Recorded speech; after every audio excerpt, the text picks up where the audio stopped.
అందరికీ ప్రభుత్వ సంక్షేమ పథకాలు చేరాలన్నదే వికసిత భారత సంకల్ప యాత్ర ఉద్దేశ్యమని కేంద్ర హోంమంత్రిత్వ శాఖ వ్యవహారాల సంచాలకులు యోగేష్ మోహన్ దీక్షిత్ తెలిపారు. కరీంనగర్ జిల్లా కేంద్రంలోని రామ్నగర్లో నిర్వహించిన వికసిత భారత సంకల్ప యాత్ర అవగాహన కార్యక్రమంలో ఆయన మాట్లాడారు. కేంద్ర ప్రభుత్వం పేదల సంక్షేమం కోసం అనేక పథకాలను అమలు చేస్తోందన్నారు. పథకాలు కార్యక్రమాలపై ప్రజల్లో అవగాహన పెంపొందించడం ద్వారా లబ్ధిదారులకు ప్రయోజనం కలిగించే విధంగా అధికారుల చర్యలు తీసుకోవాలన్నారు. అర్హులైన వారందరూ కేంద్ర పథకాల ప్రయోజనం పొందాలని పిలుపునిచ్చారు. ఈ సందర్భంగా పలువురు అధికారులు కేంద్ర ప్రభుత్వ పథకాలపై అవగాహన కల్పించారు.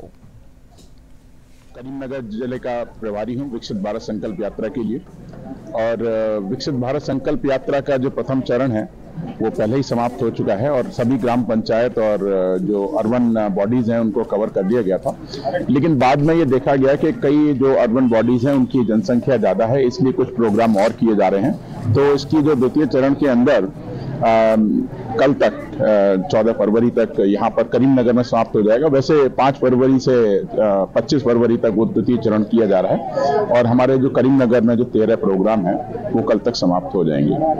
और ये जो विकसित भारत संकल्प यात्रा है इसमें हमारे माननीय यशस्वी प्रधानमंत्री जी का जो सपना है, स्वप्न है, उनका विजन है कि हम इस राष्ट्र को एक विकसित राष्ट्र की श्रेणी के अंदर पहुंचा पाए। और उसके लिए सबसे पहले ये आवश्यक है कि हमारी जो जनता है, हमारे जो जितने भी लोग हैं, निवासी हैं, उन सब तक उन सभी योजनाओं का लाभ पहुंचे, उनसे कोई वंचित ना रह पाए, जिनके लिए वो योजनाएं बनाई जा रही हैं। నాకు డయాబెటిస్ వచ్చి 2 సంవత్సరాలు అవుతుంది. నేను డయాబెటిస్ వచ్చిన తర్వాత ప్రైవేట్ హాస్పిటల్కి వెళ్తే నాకు దాదాపు నెలకు 1500 టెస్టులతో అయ్యాయి. ఆ తర్వాత నాకు తెలిసింది సివిల్ హాస్పిటల్లో ఫ్రీ టెస్టులు చేస్తారు, మెడిసిన్ కూడా ఇస్తారని తెలిసింది.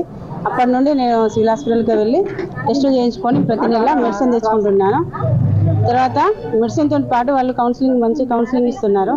ఏ విధంగా మనం డే అంతా ఉండాలి, వాకింగ్ కానీ యోగా కానీ మనం ధ్యానం లాంటివి చేస్తే మనం డయాబెటీస్ నుంచి విముక్తి కావచ్చని చాలా మంచి కౌన్సిలింగ్ ఇచ్చారు.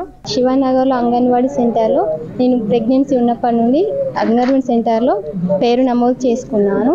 నమోదు చేసుకున్నప్పటి నుండి అంగన్వాడీ సెంటర్లో ఈ ప్రభుత్వం మనకు ఎలాంటి ఎగ్స్, పాలు ఇవ్వడం జరిగింది. ఈ ప్రభుత్వం ఇవ్వడం వల్ల అందరికీ మంచి అయిన సరైన పోషకాహారం అందుతుంది.